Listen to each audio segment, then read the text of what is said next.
This is a very brief guide on how to drive a manual car. It's going to include how to move, how to change up gears and how to stop. The first thing you need to do is turn the engine on. Now there's two stages to turning the engine on. The first is your ignition. So if you turn the key, normally the first click, little lights come up on the dashboard, these little symbols. That means your ignition's on, and when your ignition's on, your electrics work. So you have electric windows, your fans work, your stereo, your lights, etc. But your engine isn't running, and you know your engine's not running because it says 0 on the tachometer there, the tach.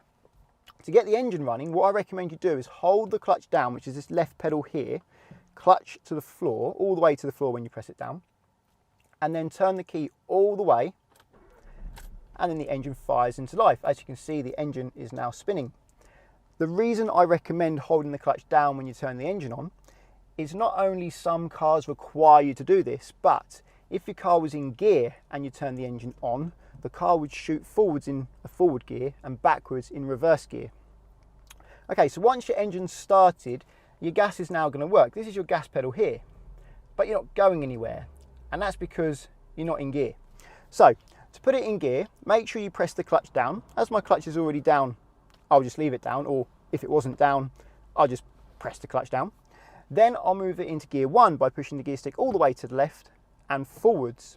Most cars are like this. When I say most cars, nearly all cars these days are like this. Some have what's known as a dog leg gearbox, but you really don't see them these days, only in older performance cars where first would actually be where second is, but left and forwards for first.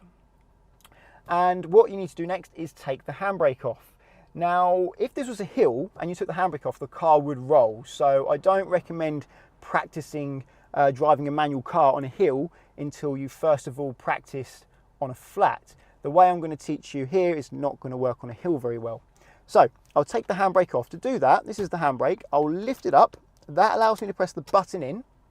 Now I'll hold the button in as I push it down. Now the handbrake is off. Now I need to set the gas. And what I mean by set the gas is give a little bit of gas so there's a little bit of power. So this is the right pedal. This is my gas pedal. I'm going to press that gently until the revs build up somewhere between 1 and 2,000 RPM. Some underpowered cars may need you to have as much as 2,000 RPM, but most cars are okay somewhere between 1 and 2 as I have now. Practice keeping that steady before you try setting off, because it's quite a hard pedal to keep steady as there is a delay. You move it a bit, it then increases later. You come off the gas a little bit later it goes down, so you end up sort of chasing your tail with it going up and down all the time. So press it a little bit, wait, and it will gradually build up. Normally about the thickness of a pound coin seems to do the job nicely. The next stage is to move. Simply all I need to do is lift the clutch, this left pedal that I'm currently on at the moment, up to the bite point. Now you know when you're at the bite point because the car starts to move. Once I reach the bite point, it's really important that I stay at the bite point. If I continue to lift the clutch, the car will kangaroo up the road or it may stall. Holding the clutch on the bite point will give the clutch a chance to do its job. Of course, I'm going to make sure no one's coming before I do that. I'll turn my windscreen wipers on as well, as it is raining here in sunny England. There's a car behind, so just wait for that car to go past. And another car behind, I'm waiting for that one as well. And check my right blind spot to make sure there's no one on my right. And it looks clear now, so I'm going to gradually lift the clutch until the car starts to move. So I'm slowly bringing the clutch up with my heel in the air, and when it starts to move, I'll hold it steady. And I'll put my heel down just so I can support my leg.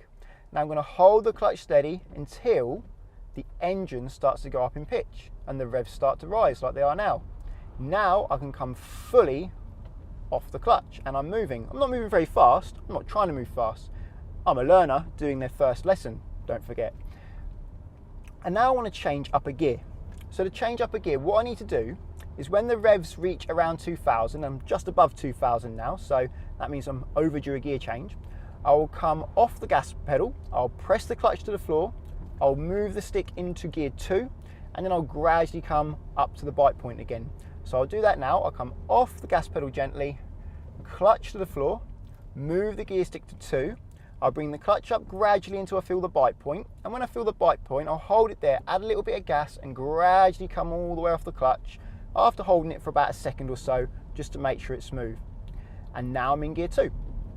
And I want to go to gear 3 as the revs have already gone up to about 2,000.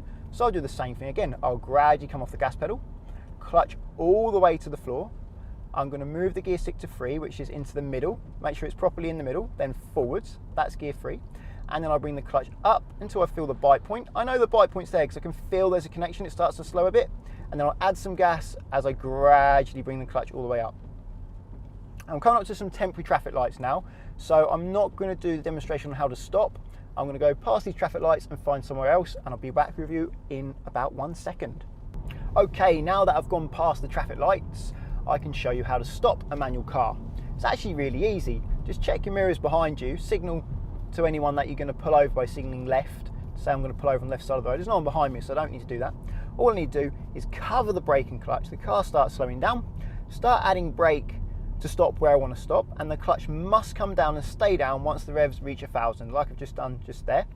Line up with the curb, modulate the brake so that you don't stop too early or too late. So I'm just giving myself enough time to line up nicely, then I'll finish the braking and stop completely. And now you cannot come off the pedals. If you were to come off the pedals, the car would stall or shoot forwards. What I first must do is pull the handbrake up. So hold the button in, pull it up. When it's firm, let go of the button, and then it should stay up. And that means I can come off the foot brakes. The handbrake has taken over the work of the foot brake for me. And I must put it into neutral before I come off the clutch. And so now I'm in neutral, is I'll put the gear stick in the middle, and to double check, I'll go from side to side. And if I can go from side to side like this, it's in neutral. If it's in gear, it will go from side to side, but not very much. So that's a good way to know you're in neutral. Definitely in neutral there. So I'll come off the clutch and I'm secure and stopped.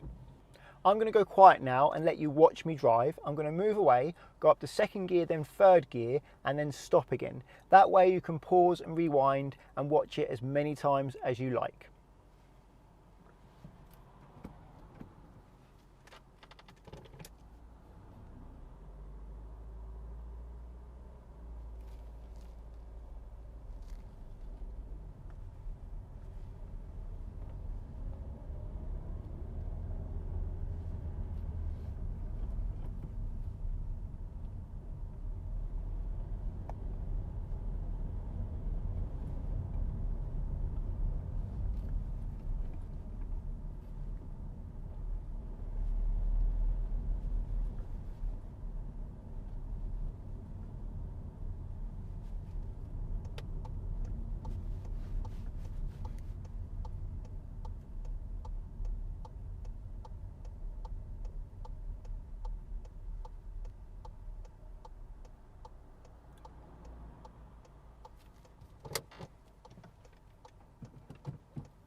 Now I'd like to demonstrate some of the things that people get wrong when they're trying to learn this.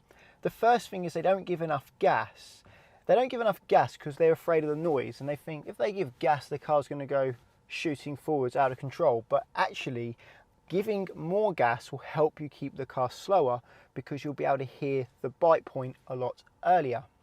This is a demonstration of trying to move away without enough gas. So clutch down, first gear, handbrake off. I'm going to cover the gas for good luck, and I'm going to bring the clutch up to the bite point without any gas, and I've stalled. Now, if I had gas, I would have heard the clutch bite point a lot easier and been able to pause on the bite point. And that brings me on to the next problem. The next problem is they don't pause on the bite point, they come off the clutch slowly but continuously, and that's not how the clutch works. I'm just going to restart the engine now it's stalled by holding the clutch down and turn the key. So now it's started again. The handbrake's still off, it's still in gear, so I'm still ready to go. This time I'm going to use gas, but when I bring the clutch up, instead of holding it on the bite point when I feel the bite point, I'm going to keep lifting it higher and higher and higher, and then see what happens. So it moved away, but it was a very big kick, and there certainly wasn't any control there. Just going to stop now, so clutch down and brake. Handbrake up so I can come off the foot brake, and neutral so I can lift the clutch up. Now that would be a big problem moving away like that, especially if you had a car in front of you or if you were parking. You need to be able to control your car and control it slowly for the tighter, more tricky situations. Don't hold the clutch indefinitely at the bite point though. Beginners should aim to hold the clutch for about 4 seconds when moving away and about 1 second when changing gear. Here is an example of kangarooing. This happened because I lifted the clutch up too high without giving any gas. Another common reason people struggle with the clutch is because they keep their heel on the floor as they lift the clutch. What I mean by that is when the clutch is down, the heel stays on the floor, and as they lift the clutch, this pedal now gets a lot lower under the foot. And when you're in traffic, you have to lift and lower the clutch many times without fully coming off it. So you come up to the bite point, and now you've got to push the clutch back down again. So the pedal's lower under your foot. You've got to lift it again as you want to move, and you get to the bite point, start moving, and the pedal's even lower. And now you go to press the clutch down, and you struggle to get it down. And the next time you do it, you've really got no control over the clutch at all. So it's really important not to keep your heel down like you would for the gas and the brake, but to keep your heel up. How you want to do it is keep the ball of your foot near the bottom of your pedal and the toe of your foot near the top of your pedal. Keep your heel up, and that way you can lift the clutch up and down without the pedal moving under your foot, which is really important. And when you get to the bite point, if you want to stabilize your foot instead of using all your leg muscles, then put your heel down just to support yourself. And then you can do small adjustments because the pedal doesn't really move much for the small adjustments. And if you need to press it back down again, you lift the heel up, down, and then when it wants to come back up to the bite point again, with the heel up, bring it up to the bite point, support your foot with your heel, and when you want to come off the clutch fully, just lift your heel again and gradually come off. This video is by no means a replacement for a driving instructor. You will need to practice, and you need to practice where there's no traffic. Also, make sure you're in a road legal car. If you're practicing without an instructor, make sure you have insurance. Get £20 off via the link in the description to Collingwood, who provides specialist learner insurance that allows you to practice in a friend or family member's car without risking their no claims bonus. If you want to insure your own car, click on the link to Confused.com. I have found that they have the widest selection of cheap insurers for young drivers. Well, that's all for this one. Like it if you think it was good, and subscribe if you want to get my future videos. I'll see you on the next one.